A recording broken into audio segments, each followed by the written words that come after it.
You guys probably remember Victor Cruz's salsa dances. Touchdown, Victor Cruz. Percy Harvin taking back that kick to the house in the Super Bowl. Percy Harvin inside the 30.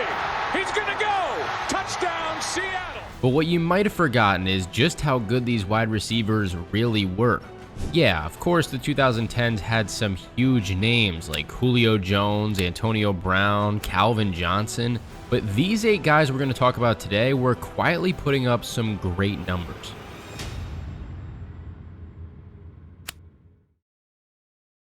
What's the first thing that comes to mind when you think of Jeremy Mlin? If you're an Eagles fan, it's probably him hauling in catches from Michael Vick, or maybe him torching the Cardinals in 2014. A quick pass to Mlin. Jeremy Mlin. Eagle in the end zone. Touchdown. In his prime, this guy was absolutely everywhere, cutting through coverages, making catches over the middle, and showing the kind of speed that made defenders lose sleep at night, especially when you're already worried about doubling Deshaun Jackson. But even when D-Jax left the team in 2014, Mlin stayed strong and had his best year yet with 1,318 yards and 10 touchdowns. Which is kind of crazy to think about when you know that he was coming back from a torn ACL that wiped out his entire 2013 season. That big 2014 season got him paid by Kansas City, 5 years, $55 million to join the Chiefs in 2015. Unfortunately, the Eagles just couldn't compete with that offer to keep him on the team. For a minute there, we almost got to see what a Mlin and Tyreek Hill combo could have looked like in Kansas City, but Tyreek wasn't a full-time receiver in 2016. Jeremy Mlin is an explosive guy. He's a football player. And then everything changed shortly after. One of Mlin's closest friends died, and with injuries piling up, he was never the same after that. Baltimore gave him another shot in 2017, but after 440 yards in 12 games, it really showed the decline was real. Over his career, he had 514 catches for 6,835 yards and 49 touchdowns across 8 seasons. For the Eagles, he had 36 touchdown catches, which might not seem like a whole lot, but that puts him in 7th place all time in team history. And that's actually one more than Deshaun Jackson had with the Eagles. But these days, he's the head coach at Kirkwood High School, passing on what he learned to the next generation.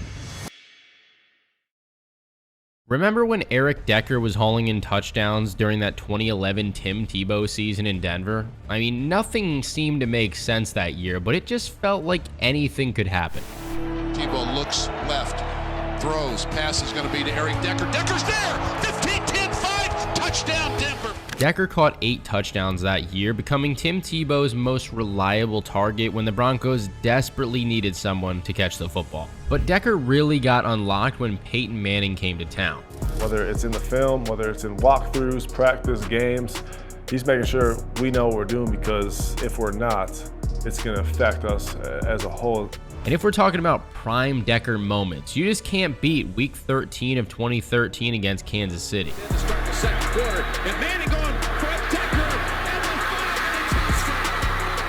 and Eric Decker. 8 catches, 174 yards, and 4 touchdowns in a massive 35-28 win. That was Decker at his best, showing those reliable hands and that knack for finding the end zone. The guy was just so consistent. While he was never really a top-of-the-line guy, he was one of the better number 2 receivers in the league. He wasn't about being flashy, but he always knew where he needed to be. Even after leaving for the Jets, he kept putting up good numbers, almost 1,000 yards in 2014, and then in 2015, Decker managed 1,027 yards and 12 touchdowns. The guy was a pro who could adapt to different systems and different quarterbacks. His career wrapped up in 2018 after signing with the Patriots, which would have gotten him back together with Josh McDaniels, but he didn't play a game that year and retired pretty early on. He and his wife Jessie James actually starred in their own e-reality show from 2013 to 2017. These days, he's living the family life and having some fun on Instagram. Last year, they welcomed their 4th child, which they named Denver Callaway Decker. Now, as you could tell,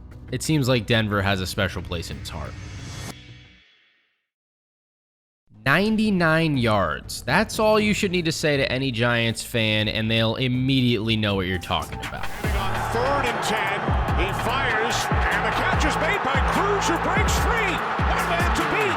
Victor Cruz down the sideline. What makes that play even better is the team was 7-7 going into the game and basically looking at elimination from playoff contention. You could even argue that's the exact moment that their Super Bowl run really began. With Cruz, pretty much every touchdown meant salsa dancing in the end zone, and Giants fans could not get enough of it. He's a guy who went undrafted, coming out of nowhere to become one of the most exciting receivers in the league. His 2011 season was wild. He torched Seattle for 161 yards and a touchdown in Week 5, then went for 157 and 2 scores against New Orleans in Week 12. And when the lights were the brightest in Super Bowl 46 against the Patriots, Cruz came through with a huge touchdown that helped put the Giants up early, and eventually they locked up the championship.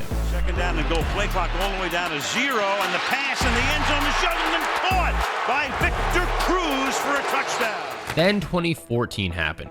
A torn patellar tendon changed everything. Cruz missed the entire 2015 season after also dealing with a calf injury, and when he finally came back in 2016, he just wasn't the same explosive player.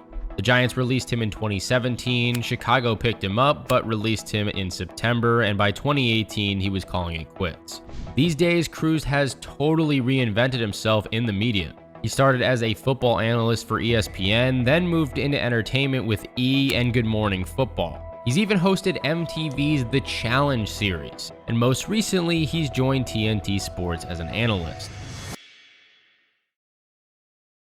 Here's a guy who never got the credit that he deserved. Doug Baldwin actually ranks 4th all-time for Seahawks receiving yards and 3rd in receiving touchdowns.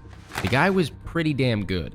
When I think about Doug Baldwin, I think about toughness. You can tell he plays with that chip on his shoulder, that he wasn't respected like he should have been. Baldwin had this crazy knack for making insane catches when it mattered the most.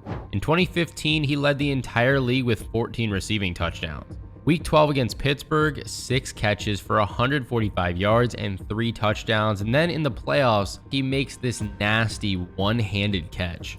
4-man rush, pressure put on, and a one-handed grab by Doug Baldwin. Sensational catch. But my favorite Baldwin moment has to be the under-the-butt catch. The refs originally called it incomplete, but Baldwin always knew he had it. And Wilson on the run. That'll be not caught. Incomplete.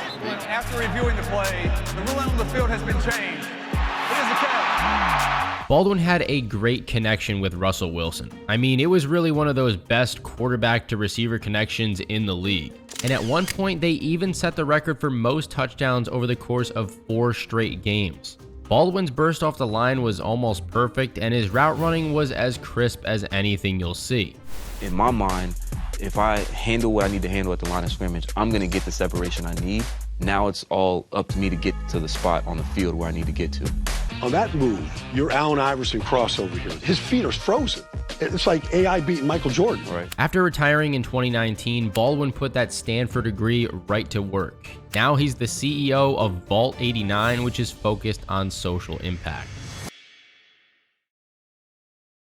Sometimes the most explosive breakouts come out of nowhere. Anybody who played fantasy football back in 2009 is going to remember the moment they desperately tried to pick up Miles Austin off waivers. The guy was basically a nobody, an undrafted wide receiver who spent many years buried on the Cowboys' depth chart. Then, the game happened, and everybody suddenly was asking the same question. Where the hell did this guy come from? Romo throws and hits Austin, who's been his best target today. Romo throws, and there's Austin. Miles Austin, first NFL start. A Cowboy hero today. No flags. Yeah, that Kansas City game was crazy. 10 catches for 250 yards and 2 touchdowns, including a 60-yard game winner in overtime to steal a 26-20 win. The next week against Atlanta, Austin wasn't done yet. He racked up another 171 yards and 2 touchdowns. At that point, you couldn't call it a fluke. This guy was the real deal and playing out of his mind. Austin played like a running back who just happened to catch passes. He had this physical style that made defensive backs think twice about coming up to tackle him. For those 2 crazy seasons in 2009 and 2010, he was one of the most dangerous weapons in the league. But injuries just wrecked everything. His body broke down fast, and that explosive player we saw during his peak years became a shadow of himself. After hanging up the cleats, Austin moved into coaching. He started scouting with Dallas, then became the offensive quality control coach for San Francisco. The Jets then hired him as their receivers coach in 2021, but things got messy in 2022 when he was suspended for breaking the NFL's gambling policy.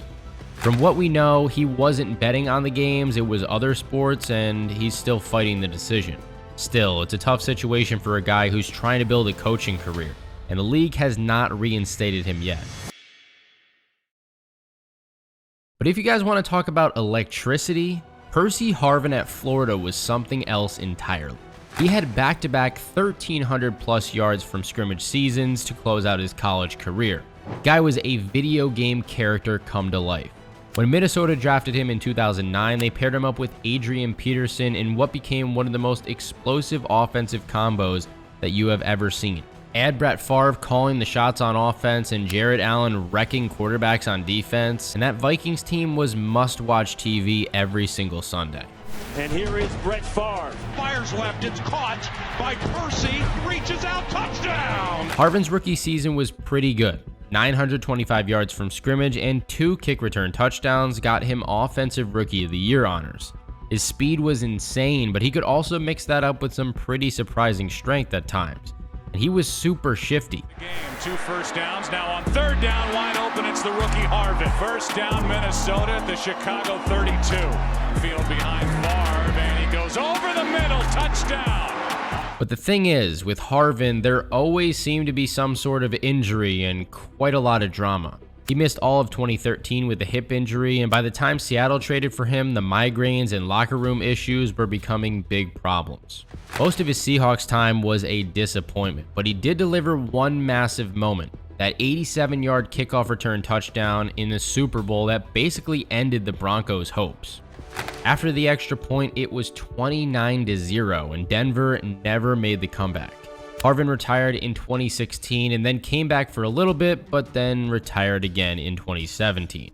And these days, well, you tell me. The guy has pretty much vanished from the public eye since hanging up his cleats. For someone who was once lighting up highlight reels across the country, he's managed to stay completely out of the spotlight.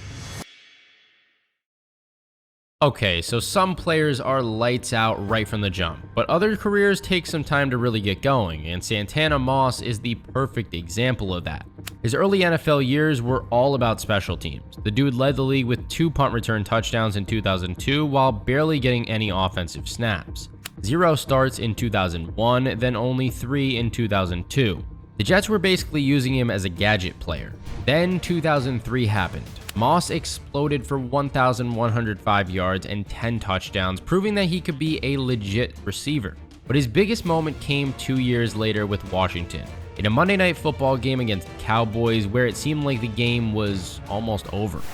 Brunell hanging in, going deep, and the pass is caught for a touchdown. This is when you can stop those plays. From the 30, Brunell going deep for Moss again, he makes the catch, and Santana Moss for a touchdown. Moss finished with 159 yards that night, and the Cowboys fans are probably still having nightmares about it. That season was nuts for Moss. He had 173 yards and 2 touchdowns against Kansas City in Week 6, then 160 yards and 3 touchdowns against the Giants in Week 16. What made him special was his quickness and that chip on his shoulder. The guy had spine issues in high school and was constantly being told that he was too short to play receiver at the higher levels. That kind of adversity shaped everything about how he approached the game. After 4 years with the Jets, he spent the rest of his career in Washington, finishing with 10,283 receiving yards and 66 touchdowns overall. Those are serious numbers for a guy who started off his career returning punts. And he's still keeping pretty busy. These days, Moss has his foundation, he records a podcast, works as an NBC analyst, does radio, and even endorses a solar roofing company. Okay, the 2010s gave us some awesome receivers that definitely flew under the radar, but I want to know what you guys think. Which of these receivers do you think was the most underappreciated during their prime? Let me know in the comment section down below, and make sure to subscribe if you enjoyed this video.